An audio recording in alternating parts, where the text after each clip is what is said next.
Assalamualaikum warahmatullahi wabarakatuh. Ilmaan Oromoo idil addunyaa irra jirtan hundi keessanuu dubbii jabduu deddeemartu akka isiniin barbaada. Rabbiin sin qaba, rabbiin illee nama qabeen beeku.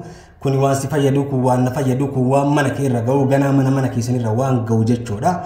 Kanaaf viidiyoo kana sheer gootanii bakka hundaa waliin ga'u qabdanii ammallee haadhatee na teettee bohaartu jira jechuudha. Mucaa ammas irra iskiriinii kanarra agartan kana jechuudha.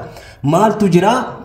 keessa deemanii makiinaadhaan jechuun jaarmaan deemtan Faransaay deemtan biyyoota gurguddaatti deemtan jedhanii ijoollee mana guuranii deemanii jechuun deemanii qabanii maallaqa gaafataa jiran jechuun manarraa guuranii jechuun waan ilmaa hin beetanii waan obboleessaa hin beetanii waan obboleettii hin beetanii garaan dhalemmoo hin cadhisu jechuudha. Ilma kiyya gannaan isaaf isiin horii ergiti horiin sunillee wayita ergan horii gahaa hin ta'u ganaa kadhatti gabbaati ganaa iyyiinsa gabbaati ganaa uuna dhaqqaba gabbaati jechuudha.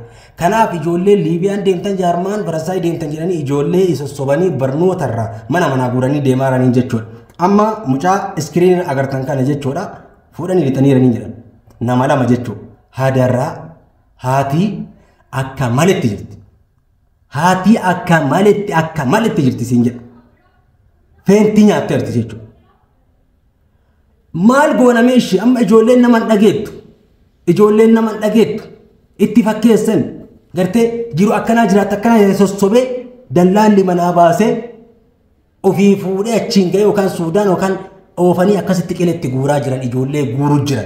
Ijoollee teessan eeggadhaa jabeeffadhaa waan kana sheer godhaatii guutuu duniyaa biraan ga'a. Ganaa mana keessan seetanii ganaa guruppii hiitanii na dhaqqabaa mucaan kiyya maali kadhaa warwaatu ilmoo kiyya akkanarraa ta'e.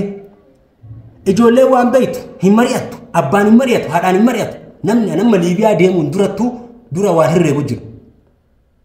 Nama na gargaaru qaba. Akaawuntii irraa horii qaba. Abbaan kiyya qabeenyi inni naa gurguru jira. Wanni ittiin socho'u jira. Hattuun zaalibni dallaalaa waan kafalu jira. Dallaalli kun qabee kaan na gurgurate. Waan bakka tanaan na baasu nama qaba waan jedhu herreeganiif jechuudha. Kadeeman jechuudha deeman illee. Ijoollee akkanumaan sossobdee mana yaasaa jirti. Kun mucaan kun illee badee bakka agartanii nuu qabaa. Bakka agartanii nuu qabaa. Nuu bilbilaa. Haadha tana agartee gaggabdeerti already ati bilbilaan illee dubbistu ana ammaaf biyya hin jiru mucaan agartee mucaan obboleessuma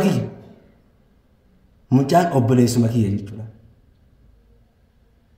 Akkanatti godhaa jirte jechuudha mana nama lama fuutee lixxe amma durallee akkasii guuraa jiran jechuudha. Ganaa isinitti as yaa'anii warwaatan jechuudha. Ganaa takkaan isinitti as yaa'anii warwaatuuf ta'an isinitti as yaa'anii kadhaa lallaba na dhaqqabaa.